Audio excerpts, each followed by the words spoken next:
El Club de los Psicópatas, de John Katzenbach. Mari, el pasado es el presente, ¿no?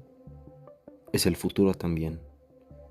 Nos engañamos para escapar de él, pero la vida no nos lo permite. Segundo acto, escena 2. Largo viaje hacia la noche, de Eugene O'Neill. Obra escrita en 1941-1942. Primera presentación de 1956. Premio Publisher en 1957, otorgado de forma póstuma. Primera parte. Un lunes, 12:47 p.m., hora central europea. El joven oficial, a cargo de reconstruir los accidentes de tránsito en la pequeña ciudad francesa de Crécy-sur-Marne, sentía un intenso odio hacia su trabajo, pero lo disimulaba con su acostumbrado comportamiento apacible. Era la primera misión que le asignaban desde que se unió a la fuerza, 17 meses atrás, y pensó que sería una manera rápida de impulsarse y dar el salto a otra división más interesante y agitada. Armas, persecuciones automovilísticas, esposas y energéticos interrogatorios a criminales, pero no. Ese era un empleo sin futuro, carente de todo, excepto este vehículo viajaba en los carriles que van hacia el norte e ignoró un letrero de alto total. Chocó con el camión que pasaba hacia el este de la carretera 9. La medición de las marcas de derrape y la evaluación de las declaraciones de los testigos indican que el vehículo culpable se desplazaba a una velocidad mayor que la marca en los postes, y etcétera, etcétera y etcétera. Un accidente igual al siguiente. Y cuando una colisión tenía como consecuencia heridas serias o fatalidades, lo cual habría sido más interesante, la investigación de seguimiento siempre se la asignaban a un oficial veterano. Esta práctica lo frustraba en extremo. Había pasado toda la mañana en el sitio de la colisión más reciente, equipado con una cinta métrica, tomando fotografías y tratando de no oír la indignación y las acusaciones que acompañaban a casi todos los siniestros viales. «Fue tu culpa». «No, no lo fue». «Si hubieras prestado atención», cierra comillas. Se preguntaba todo el tiempo cuándo podría ser su transferencia de la división de tránsito a algo más emocionante, como narcóticos u homicidio, incluso robo u ofensas sexuales. Cualquier sitio donde ya no tuviera que escuchar a gente mentir sobre luces rojas, luces verdes, señales de alto, rotondas y quién tenía la preferencia en el paso. Para cuando recolectó todas las declaraciones y mediciones y regresó a su escritorio, se le había ido mediodía. Los otros miembros de la unidad salieron a almorzar, por lo que se encontraba solo en el pequeño laberinto de escritorios. Encendió su computadora e inició sesión. Tenía la intención de subir sus fotografías y empezar a hacer los diagramas, la parte preliminar del reporte que se enviaría a las compañías de seguros. Sin embargo, la bienvenida se la dio una fotografía del tamaño de la pantalla. Estuvo a punto de caerse de la silla. Un cadáver a todo color. Sujetó con fuerza los bordes de su escritorio y se inclinó hacia el frente. Una mujer joven, más o menos de su edad, vio que le habían cortado la garganta. Tenía los ojos abiertos, mirando hacia el cielo, en blanco, fríos. Una violenta muerte había reemplazado el miedo en su rostro. Joven, cabello oscuro, profundas manchas de sangre café rodeaban su cabeza hundida en la tierra arenosa. Desnuda. Le habían arrancado del cuerpo la ropa en tiras que luego dejaron en un montón junto a su rostro. Parecía estar en un campo terregoso. No podía ubicar el lugar. No se parecía a ningún sitio conocido. En la parte inferior de la fotografía había algo escrito. Se quedó mirando. Árabe, cirílico, sánscrito y varios caracteres japoneses o chinos. todos unidos, formando una combinación de palabras indescifrables.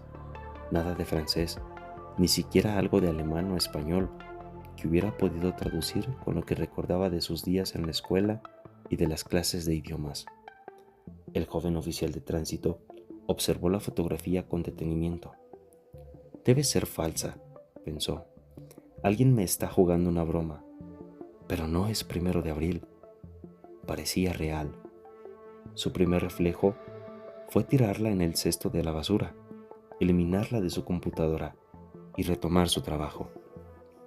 No lo hizo. Con los ojos aún fijos en la imagen, abrió una ventana nueva en la pantalla e inició un programa de traducción. Modificó el teclado para pasarlo al árabe y tecleó los símbolos con dificultad. El resultado fue: abre signo de interrogación. ¿No desearías? Pasó al cirílico. Fue difícil en ese teclado. No estaba seguro de haber hecho el cambio de manera correcta. La traducción apareció: saber quién. De inmediato cambió a sánscrito. Mató a la chica.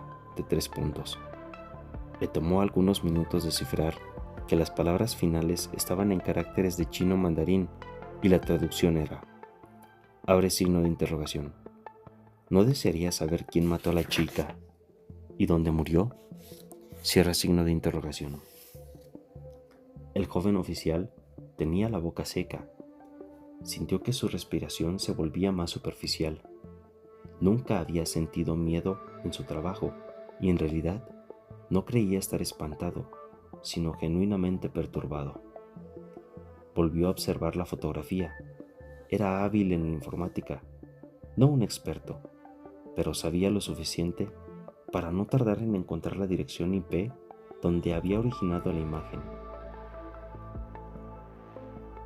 Cuando vio que se había generado a través de la sección de comentarios de una influyente agencia italiana de relaciones públicas dedicadas a varias causas e individuos que incluían desde políticos africanos destituidos hasta obstinadas empresas petroleras que trataban de evitar su responsabilidad financiera por derrames marítimos, por segunda vez pensó que estaba siendo objeto de una elaborada broma. No le pareció lógico. Volvió a ver la imagen. Estaba a punto de moverla a la papelera de la computadora. Movió el cursor sobre ella, pero se detuvo. Bajó las manos poco a poco. No seas estúpido. Alguien necesita enterarse de esto, pensó. Así que, en lugar de tirarla, levantó el auricular del teléfono sobre su escritorio y llamó a un detective de crímenes graves por la línea interna de las oficinas. Era un detective al que solamente había visto 1 o 2 veces, pero esperaba que lo recordara. «Sargento», le dijo al hombre que contestó su llamada, tratando de ocultar las dudas y el nerviosismo que le contendían en su voz. «Tengo algo que creo que usted debería ver». 1.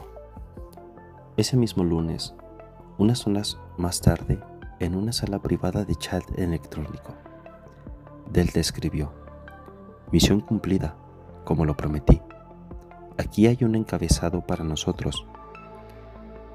Comillas. Flicks franceses fabulosamente fastidiados por fantástica fotografía. Cierra comillas». Bravo e Easy teclearon de inmediato emojis de pulgares arriba. Sabían que Flicks era el término coloquial en Francia para referirse a los policías. Delta continuó: «Tengo una pregunta para todos. ¿Alguien ha experimentado con las técnicas más recientes de impresión de huellas, en especial con el levantamiento de muestras útiles de la piel muerta? ¿La Gestapo en verdad puede hacer eso?». Charlie respondió unos segundos después: «Posible, pero no probable. Todavía es muy ambiguo para los expertos en tecnología, incluso para los del FBI, Interpol y Scotland Yard. A veces lo intentan, cuando se constata que la víctima la sujetaron en un punto fácil de identificar. Ha habido muy pocos positivos a lo largo de los años, pero todavía perseveran de vez en cuando. Revisen el arresto y acusación de Juan Carlos Ramírez en Madrid hace 6 años. El idiota mató a su esposa, de quien estaba distanciado, y afirmó que el culpable había sido el amante, lo cual no explicaba por qué la huella de su dedo índice estaba en la garganta de ella, es decir, ¿no era una maldita obviedad? Los otros sabían que Charlie conocía la historia de los temas que les interesaban. Bravo interrumpió poco después. Buenas noches, Delta y los demás. Charlie está en lo correcto. Sin lugar a dudas, otro ejemplo de gente que piensa que la magia que hacen en programas de televisión como CSI es producto de la vida real y no de la imaginación de algún escritorzuelo tratando de hacer parecer a los miembros de la Gestapo como los expertos que no son. Sin embargo, si se usan guantes apropiados, pueden eliminar hasta la posibilidad más remota.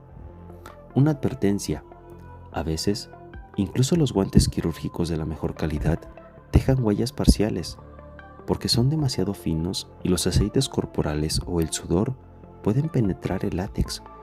Lo recomendable es usar 2 pares, o usar un segundo par de guantes de cuero sobre los de látex. Desháganse de ellos de la manera más correcta después de usarlos. Lean el artículo publicado en el Journal of Forensic Research, volumen 23, edición 8, de marzo del año pasado. Bravo era el mejor de todos para leer y explicar reportes científicos. Los otros notaron que inició su comentario con un «buenas noches», pero estaban conscientes de que podría no ser de noche donde él se encontraba. Easy dijo de inmediato: «No hay problema, solo no suden». Era el más bromista del club. Delta respondió al instante: «LOL, cierto. Gracias a todos. Súper. Me perdí ese artículo. Por supuesto, me pierdo casi todos. Es mi culpa. ¿Qué haríamos sin Bravo y su voracidad como lector? En fin, como se mencionó, es un consejo genial». Tal vez Delta era más joven que el resto, pero en lo personal, varios tenían sus dudas. Y quizá había mentido cuando escribió «me perdí de ese artículo», ya que con frecuencia sonaba más bien como un tipo estudioso. Le gustaba usar un lenguaje hasta cierto punto a la moda, sobre todo un habla coloquial estereotipada. Más de un miembro del club pensaban que había adoptado esa forma de hablar de internet o de estudiar diálogos de novelas juveniles. Nadie nunca lo mencionó, pero 1 o 2 especulaban que podría ser maestro de preparatoria. En cualquier caso, reconocían que empleaba un lenguaje adolescente de forma aleatoria para ocultar su verdadera edad, y por eso daban por hecho que su tono y todas sus construcciones y matices eran falsos. Nunca lo increparon por ello. No había ninguna razón importante para hacerlo, cada uno a su estilo. Tomaban medidas similares para ocultar quién eran en realidad. Sabían que los otros habían hecho lo mismo, así que la situación estaba equilibrada. Además, disfrutaban de las cosas que hacía Delta cuando no estaba escribiendo «Oh my God» o «What the fuck». Había establecido un elevado nivel de logros en el campo de interés común y a todos les deleitaba la idea de ponerse a su altura. Easy escribió: «Me gusta esa palabra, voracidad. Nos va bien, ¿no creen?». Delta envió el emoji de las manos aplaudiendo. Entonces empezaron a despedirse. «Hasta pronto, muchachos. Debo irme. Necesito preparar el siguiente proyecto. Tal vez deba partir dentro de poco». Bravo le advirtió: «Delta, recuerda que lo que a menudo hace tropezar a tipos como nosotros no es el planeamiento y la ejecución, sino la limpieza posterior». Easy añadió: «Cierto». Alpha, encargado de moderar el chat, habló por todos al escribir, ansioso de ver los resultados. Era una tautología. No era necesario aclararlo, como también era necesario aclarar que cada uno estaba involucrado en su proyecto personal e igual de impaciente por presumirlo a los demás. Delta respondió: Pronto, pronto, muchachos. Ustedes siempre me dicen que no debo precipitarme. Estoy tratando de hacer las cosas con calma. Todos sabían que era cierto. No lo expresaban de forma abierta, pero opinaban que Delta solía abordar los proyectos con prisa y que era un poco impulsivo al tratar de satisfacer sus deseos. Alfa continuó: Bien, excelente. Reunámonos todos en línea en 2 días, a la misma hora, y Delta, tal vez puedas compartir algunos detalles entonces. Hubo una ráfaga de ok's, pero de pronto, antes de que pudiera salir y cerrar la sesión del chat electrónico, vieron un nuevo e inesperado mensaje en sus pantallas. Sockgold02 se ha unido a la conversación. Este nombre de usuario les era desconocido a todos. Hasta ese momento, nadie había invadido su privacidad. Demasiadas capas de codificación. Sus conversaciones habían sido inmaculadas desde que crearon la sala de chat. Los detalles se compartían y se ocultaban. Esta nueva presencia los perturbó a todos. Repentinos brotes de ansiedad ante la idea de verse expuestos. Ninguno era propenso al pánico, pero en ese instante los 5 empezaron a dar clic electrónico para salir. Aunque no antes de ver. Sockgold02 escribió: ¿Quiénes son, muchachos? ¿Son reales? Me parecen un montón de chiflados, perturbados, enfermos. 2 años antes, Alfa se sintió sorprendido y complacido en igual medida cuando Bravo, el primero de lo que luego sería un grupo de 5, respondió a su publicación inicial. No esperaba que le contestaran tan rápido, en especial tomando en cuenta los firewalls que había instalado para garantizar un anonimato absoluto mientras conversaban en el sitio. Al principio, Alfa solo deseaba añadir algo a un grupo personal, pero la necesariamente discreta naturaleza de su primera conversación en línea lo hizo cambiar de opinión muy pronto. Pero por eso creó por medios electrónicos la sala privada de chat e invitó a Bravo a que se uniera. En los meses siguientes se sumaron Charlie, Delta e Easy, quienes también respondieron de manera intrigante a aquella primera publicación de Alfa. No eran mafiosos ni novatos, pero eran inteligentes, sofisticados, elocuentes y jóvenes para ser asesinos. Alfa sería la eminence grise del grupo. El límite fue 5. Alfa creía que manejar más sería difícil y los haría vulnerables.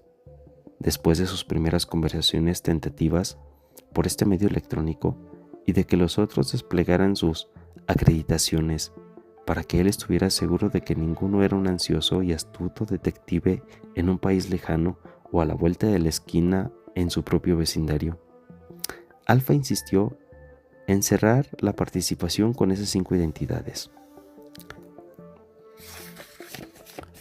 Los hombres no tuvieron inconvenientes en respetar ese límite. El 5, número non, les pareció peculiar y apropiado. Un equipo de baloncesto, cercano, a pesar de que nunca se habían encontrado cara a cara, debido a la naturaleza de lo que compartían, como sucedía en los grupos de apoyo para adictos o alcohólicos en recuperación o para víctimas de crímenes. Todos poseían cualidades y experiencias que podían ayudar a los otros. Cada uno era capaz de responder a las distintas preguntas de carácter específico que surgían de vez en cuando. No tardaron mucho en creer que eran amigos, o al menos una especie de amigos, ya que en su vida personal cada uno había usado los contactos sociales de manera diferente, con necesidades diversas y enfocándose en finalidades distintas. No estaban seguros del nombre de los otros, ni de su edad ni su ubicación. Solo de vez en cuando llegaban a relacionar algún impactante encabezado de los diarios o un desgarrador reporte noticioso en televisión con preguntas que se habían hecho en el club, y eso les daba cierta idea. Hasta ese momento, nadie había tenido un mal gusto de preguntar respecto a esas conexiones. También preferían usar el inglés para comunicarse. Nunca nadie les preguntó si sería más fácil hacerlo en sueco, finlandés o japonés. En privado, sabían que todos eran estadounidenses, porque las actividades cotidianas que decían realizar eran tan típicas como la tarta de manzana, el 4 de julio, el Super Bowl e incluso asesinar. Esta secrecía absoluta era algo en lo que insistía Alpha, el más reflexivo e intelectual de los 5, y era producto de su obsesiva necesidad personal de privacidad. En efecto, concebir el lugar especial de Jack resultó para Alpha casi una indulgencia. Era un diseño para poner a prueba sus propias habilidades electrónicas, su noción personal de la aventura y su abrumadora necesidad de sentir que todo el tiempo se estaba burlando de las autoridades. Estaba obsesionado con probar que, sin importar cuán inteligentes se creyeran los policías, nunca podrían rastrearlo a través de nada que hubiera escrito, dicho o mostrado. Demasiadas capas de identidades falsas, demasiadas posibilidades matemáticas. Alpha adoraba las computadoras. También adoraba a Jack. Sí, Jack por Jack el Destripador. De ahí venía el nombre del club. Se llamaban a sí mismos los muchachos de Jack. Alpha creía que Jack era un perdurable ejemplo de alguien que había eludido y burlado a la policía. Fue tan exitoso en estas actividades que, más de 100 años después, la gente aún seguía tratando de determinar su identidad, y en Londres era posible hacer un tour guiado del Destripador. Los científicos, los detectives aficionados se hacían llamar evisceratólogos y se regodeaban en la especulación y la teoría, además de hacer análisis gramaticales de todas las frases sin excepción contenidas en los extensos reportes de Scotland Yard sobre el Destripador. En una ocasión, una famosa autora estadounidense de historias de detectives escribió todo un libro en el que afirmaba haber resuelto el misterio de la identidad de Jack, pero tras analizar a profundidad a su principal sospechoso, los detectives aficionados la desmintieron rápida y concienzudamente. Alpha sabía que los otros 4 miembros sentían el mismo tipo de conexión espiritual con Jack que él, y estaba en lo cierto, al igual que al famoso destripador, a Bravo, a Charlie, a Delta y a Easy, les gustaba correr riesgos en un ámbito en el que otros hombres con sus mismas peculiaridades tendenciosas privilegiaban el anonimato y trataban de dejar muy poco o nada al azar o al descubierto.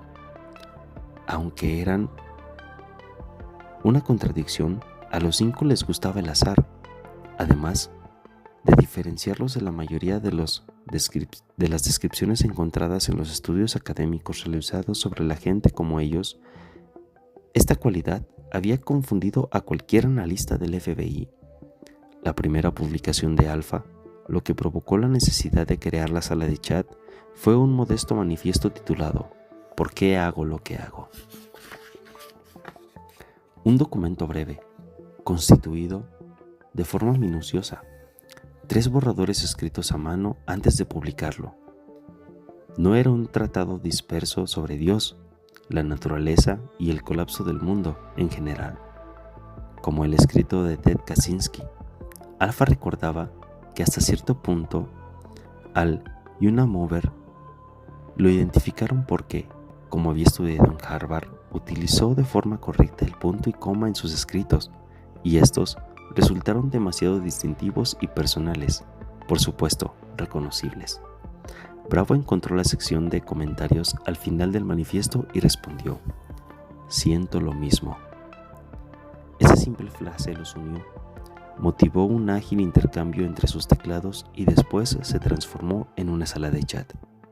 En sus escritos, Alpha usó el eufemismo aquietar en lugar de matar, como en lo que por fin acepté que deseaba hacer. No, más bien lo que necesitaba hacer al 100%. Lo que se me exigía de manera absoluta que hiciera con mi vida era aquietar a Molly o a Sally o necesitaba hacerlas completa, integral y enteramente mías. Y cuando lo fueron, empecé a transformarme en quien siempre debí ser.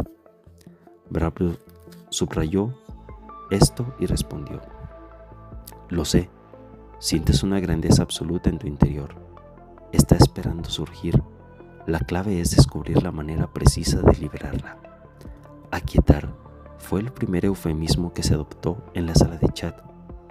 En las subsecuentes semanas, durante las cuales Charlie y Delta e Easy se unieron, se llegó a un meditado acuerdo respecto a otros términos.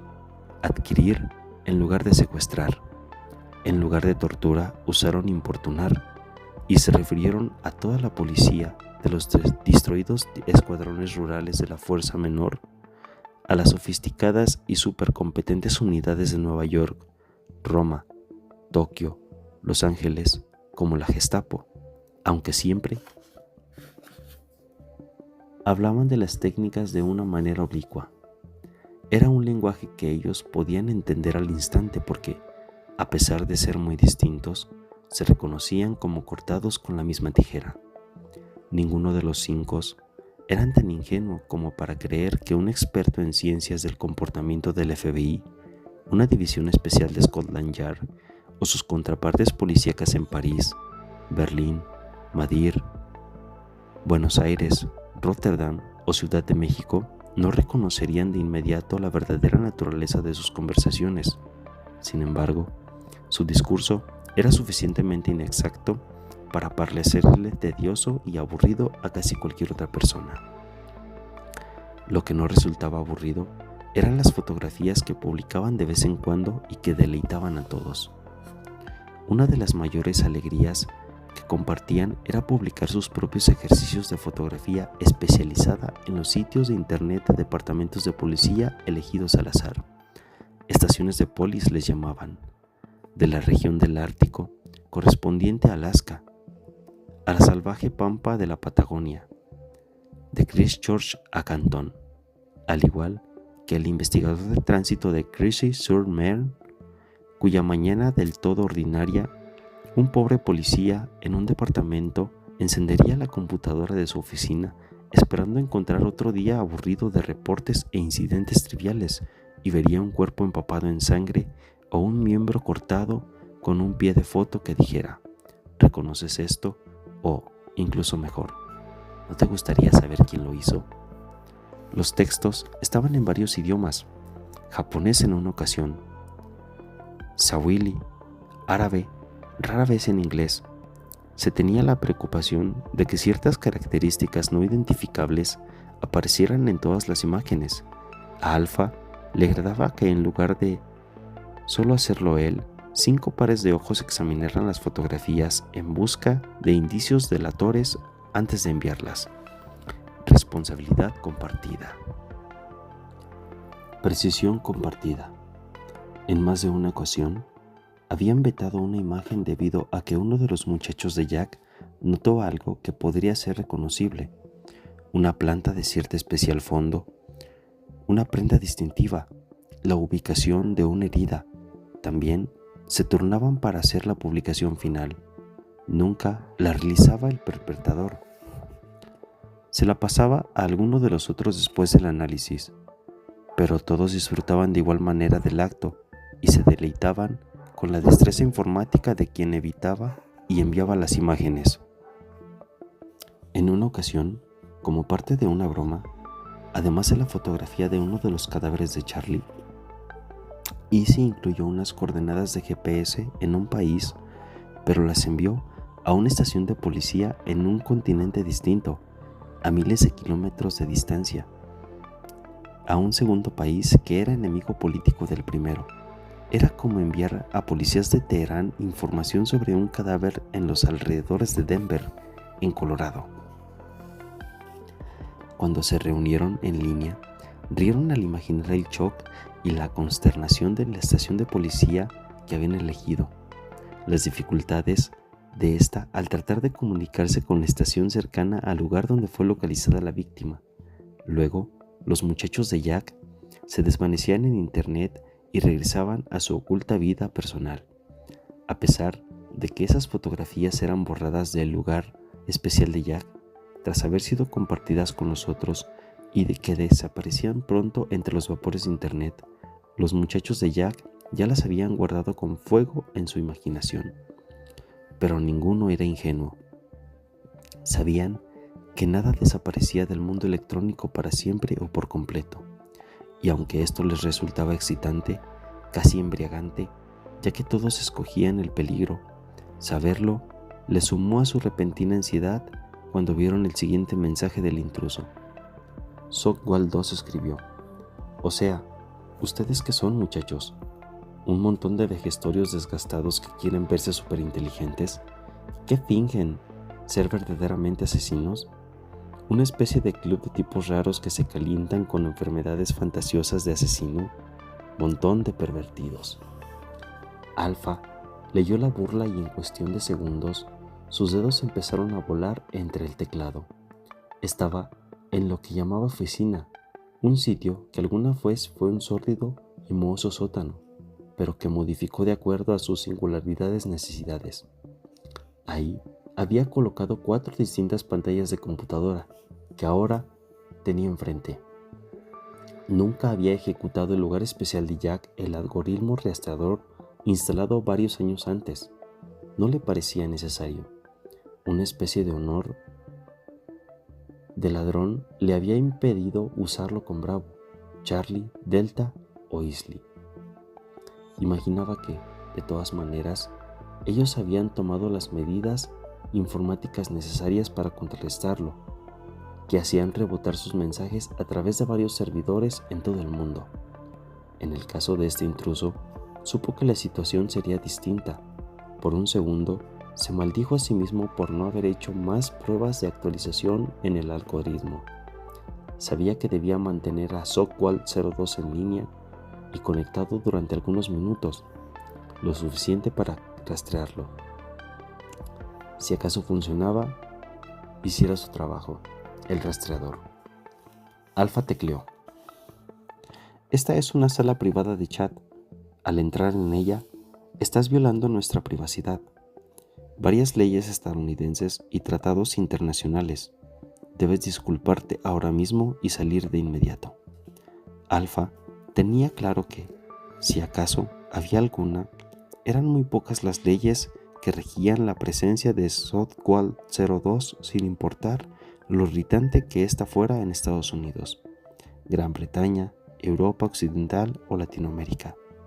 También sabía que al exigir una disculpa podría instar al intruso a responder de otra manera. Los otros, que también permanecieron en el sitio, notaron esto.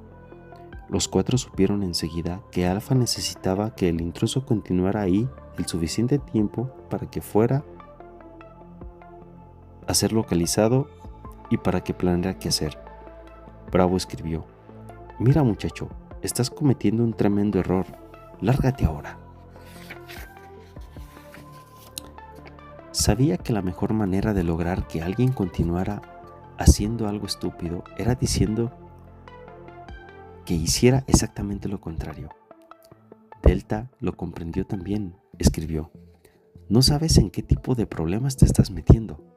Sockwall 02 contestó: veo que en realidad son un club de damitas. ¿Acaso les incomodé, señoras? ¿Saben? Tal vez crean que son muy buenos en lo que hacen, pero yo sería mejor asesino que todos ustedes cualquier día de la semana, puñado de novatos. Y sí, añadió al instante: muchacho, suenas como si tuvieras 12 años. Este es un sitio para adultos. No hubo respuesta inmediata de parte de Sockwall 02. Charlie lo intentó: mira, quinceañera, o lo que sea que seas, ¿no quieres meterte con nosotros?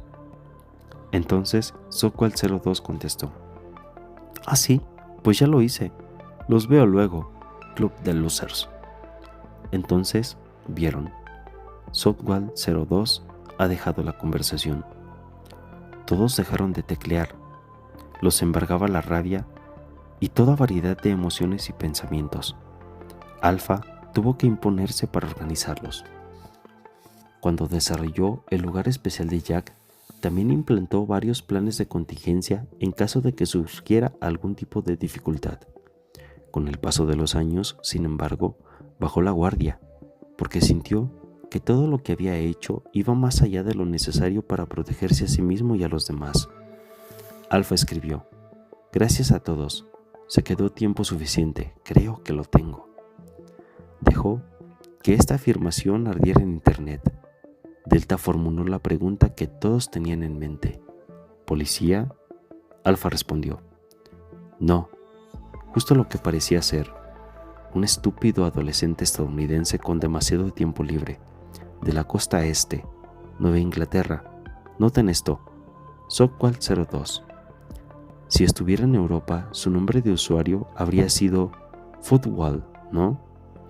Easy respondió enseguida: "Estás en lo correcto, es una buena observación". Ponderaron sus sentimientos. Cada uno controló su ira. En unos cuantos segundos ya se habían tranquilizado. El ritmo cardíaco de todos volvió a la normalidad. Bravo tecleó: "¿Pero cómo sucedió? No había pasado nunca". Alpha reflexionó por un instante y luego escribió: "No estoy seguro, pero créeme que lo voy a averiguar". Easy añadió: "Tal vez sea un estúpido adolescente, pero nos encontró". Delta escribió: "Quizás solo fue por accidente". Bravo respondió: "Nunca habíamos tenido este tipo de accidente". Alpha consideró todo. Su imaginación estaba agitada. Respiró hondo y tecleó: "Necesitamos ser cautelosos y creativos. Todo lo que debemos implementar, el plan Manson de contingencia". Los muchachos de Jack hicieron una pausa. Luego actuaron con agilidad y resolución. Cerraron la sesión del lugar especial de Jack sin hacer ningún otro comentario.